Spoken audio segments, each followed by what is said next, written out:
The summons arrived on a Thursday afternoon, delivered to my dental practice between patients. My receptionist, Maria, handed it to me with raised eyebrows. Dr. Martinez, this just came for you. It looks official. I was being sued by my sister for $36,000 per year in emotional damages because my success was causing her severe psychological distress and loss of life opportunities. I read it twice, sure I was misunderstanding, but no, there it was in black and white. Natalie Martinez was suing me, Diana Martinez, for being too successful. I called my husband Marcus during lunch. You're not going to believe this. Your sister finally lost it? She's suing me for emotional damage, because I'm a dentist and she's not. Silence. Then, please tell me you're joking. I'm holding the papers right now. She wants $3,000 a month because my success makes her feel bad about herself. That can't be legal. According to this, she's claiming intentional infliction of emotional distress, unjust enrichment, and, this is my favorite, systemic familial oppression. What does that even mean? I think it means I oppressed her by going to dental school while she dropped out of community college to follow her boyfriend's band. The lawsuit was vintage Natalie. For 32 years, everything had been someone else's fault. Failed her classes? The teachers were against her. Lost her job? Her boss was jealous. Boyfriend left? He couldn't handle her success. Now, apparently, her lack of career was my fault too. The court date was set for 6 weeks out. I hired a lawyer, not because I was worried, but because I wanted this shut down properly. Shannon Reeves came highly recommended and barely kept a straight face reading the complaint. In 20 years of practice, this is a first, she said. Your sister is claiming you deliberately became successful to make her look bad? That's the gist of it. And she wants monthly payments for this. Emotional damage? Apparently, my existence is traumatic. Shannon pulled up her laptop. Let's look at her social media. Plaintiffs claiming emotional distress usually tank their own cases online.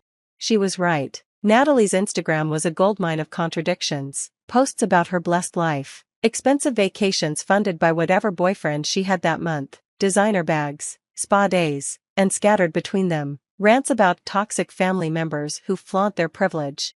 This one's from last week, Shannon noted. Some people think they're better than everyone because they have degrees. Meanwhile, I'm living my best life without student loans. #blessed #University of Life.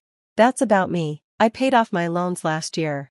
And this one, money doesn't buy happiness. It just buys fake smiles and empty souls. Looking at you, sis. Charming. But here she is at a resort in Cabo 2 days later. How does someone claiming poverty afford that? Her boyfriend of the month. Probably. She has a type, older, wealthy, and easily manipulated. Shannon screenshotted everything. This is perfect. She's documenting her own good life while claiming damages. Any idea what triggered the lawsuit? I knew exactly what triggered it. Last month was our cousin Maria's wedding. Natalie brought her new boyfriend, a plastic surgeon, and spent the whole night trying to impress his colleagues, until they found out I was there. And they knew me. I've referred patients to most of the plastic surgeons in the city. They spent the reception talking to me about cases, asking my opinion on dental aesthetics. Natalie's boyfriend realized I wasn't just some dentist but the dentist who owns 3 practices. Let me guess, he was less interested in her after that. He broke up with her the next week. Apparently, he wasn't ready for a relationship, but Maria told me he said Natalie spent the entire ride home raging about how I'd humiliated her on purpose. Shannon shook her head. So she's suing you because her boyfriend liked you better? She's suing me because she's never taken responsibility for a single thing in her life. The weeks before the trial were exhausting. Natalie called our parents, aunts, uncles, cousins, anyone who would listen, playing the victim. She claimed I'd sabotaged her throughout our lives, that I'd stolen opportunities from her, that my success was built on her suffering. My mother called, torn between daughters. Diana, couldn't you just give her something, to keep the peace?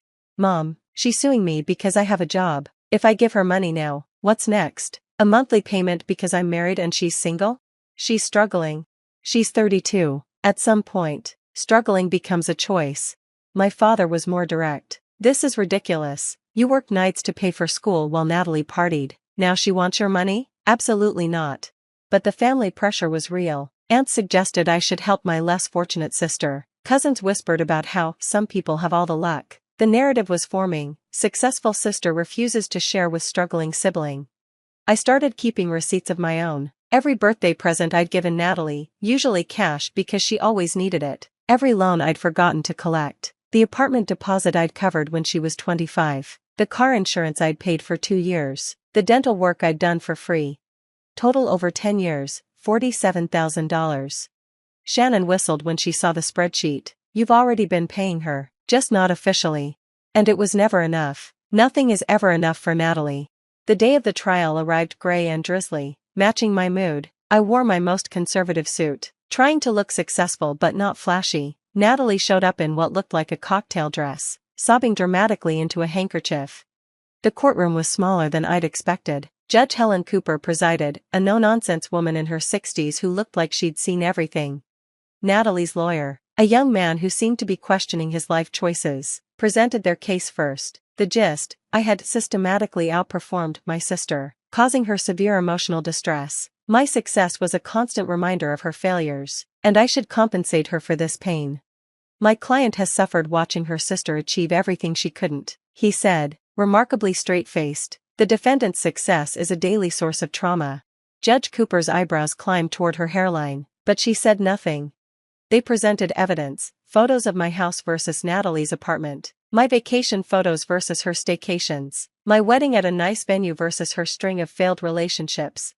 The disparity is clear, the lawyer concluded. The defendant lives a life of luxury while my client struggles. This inequity has caused measurable psychological harm. When it was our turn, Shannon stood slowly. Your Honor, I hardly know where to begin. The plaintiff is essentially arguing that success is a tort, that achievement is actionable, that my client should be punished for going to school, working hard, and building a career. The emotional damage is real, Natalie burst out. She makes me feel worthless. Ms. Martinez, Judge Cooper said sharply, you'll have your chance to speak. Shannon continued, methodically destroying their case. She showed Natalie's social media posts bragging about her lifestyle, bank records showing regular deposits from various boyfriends, the spreadsheet of money I'd already given her. Far from causing harm, Dr. Martinez has financially supported her sister for over a decade, Shannon said. The only thing she's guilty of is enabling the plaintiff's refusal to take responsibility for her own choices. Then came character witnesses. My former employee testified that Natalie had asked her to steal from my practice. My cousin revealed that Natalie had tried to seduce her husband, claiming I'd stolen the life she deserved. My mother, reluctantly, admitted that Natalie had been fired from 6 jobs for various schemes and blamed me each time. Finally, it was my turn to testify. I kept it simple, factual, how I'd worked 3 jobs during college, the years of studying while Natalie partied, the risk of opening my own practice, the 60-hour weeks building my business. Did you ever prevent your sister from pursuing education or career opportunities? Shannon asked. No, I offered to pay for her to go back to school multiple times. She refused. Did you ever sabotage her employment? No, I actually got her jobs at 3 different dental offices. She was fired from all of them. Why? Theft, inappropriate behavior with patients, and chronic absence. Natalie's lawyer tried to cross-examine. Isn't it true you've always been jealous of your sister's free spirit? No. That you resented her popularity in high school? No. That you deliberately chose a career you knew she couldn't pursue? I almost laughed. I chose dentistry because I wanted to help people and make a good living. Natalie's life choices didn't factor into my career decisions. But you knew she struggled with science. She struggled with attendance. Hard to pass chemistry when you skip class to follow a band to Coachella. Judge Cooper had heard enough, but before ruling, she turned to Natalie. Ms. Martinez, she said, her voice deceptively mild. I have one question for you. Natalie perked up, probably thinking this was her chance to sway the judge. What have you done to improve your own situation? The courtroom went silent. Natalie's mouth opened and closed like a fish. I've tried, but Diana. No, Judge Cooper interrupted. What have you done? Not what your sister has done or hasn't done. What steps have you taken to education yourself, to build a career, to become financially independent? It's not that simple, Natalie wailed. She had advantages. She's smarter. She's prettier. She got all the luck. I see. And in 32 years, you've never found a single opportunity that wasn't somehow stolen by your sister? She makes me feel. Your feelings are not your sister's responsibility, Judge Cooper said firmly. Your choices are. You're asking this court to order your sister to pay you for being successful. Do you understand how absurd that is? But the emotional damage. The only emotional damage I see here is self-inflicted. You've spent so much time resenting your sister's success that you've forgotten to build your own. Natalie burst into tears, real ones this time. It's not fair. You're right, Judge Cooper said. It's not fair that some people work harder than others. It's not fair that some make better choices. It's not fair that success requires sacrifice. But that unfairness doesn't entitle you to a monthly payment from someone who did the work you refused to do. She turned to the court clerk. This case is dismissed with prejudice. The plaintiff will pay all court costs and the defendant's legal fees. And Ms. Martinez. She looked at Natalie. I strongly suggest you use this as a wake-up call. Your sister doesn't owe you success. No one does. That's something you have to build yourself. Natalie ran from the courtroom, sobbing. Her lawyer packed up quickly, probably already drafting his withdrawal from representation. Outside the courthouse, Shannon shook my hand. That was beautiful. I don't think I've ever seen a judge destroy someone so thoroughly with one question.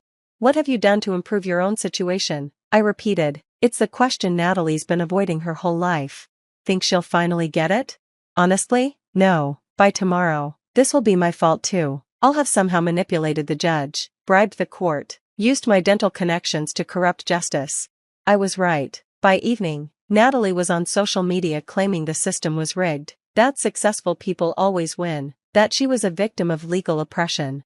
But something interesting happened. The comments weren't sympathetic. Our cousin Maria posted the court transcripts. Other family members shared their own stories of Natalie's schemes and excuses. The narrative shifted. My phone rang. Mom. I'm sorry, she said quietly. I've enabled her, haven't I? Always making excuses, always expecting you to help. We all have, Mom, that's why she is who she is. The judge was right. She needs to improve her own situation. Yeah, but she won't. Not as long as someone else will do it for her. A month later, Natalie moved to Arizona to live with her newest boyfriend. She posted about starting fresh and leaving toxic people behind. She still hasn't spoken to me, which is probably for the best. The bill for legal fees arrived, $18,000. The court ordered Natalie to pay it. She hasn't. Of course, Shannon says we could pursue it. Garnish wages if she ever gets a job, but I let it go. Consider it the final payment on a lifetime of enabling. You could have won the money back, Marcus pointed out. I already won, I said. A judge, in open court, asked Natalie the one question she can't answer, made her face the truth she's been running from her whole life. What have you done to improve your own situation? Exactly, and she had nothing. 32 years of nothing but blame and excuses. The lawsuit became family legend. The time Natalie sued Diana for being successful. The time a judge made her confront reality. The time the universe said enough to her eternal victimhood.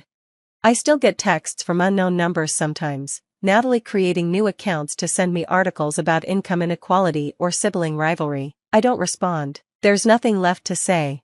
She wanted $3,000 a month for emotional damage. Instead, she got a question that damaged her more than any judgment could. What have you done?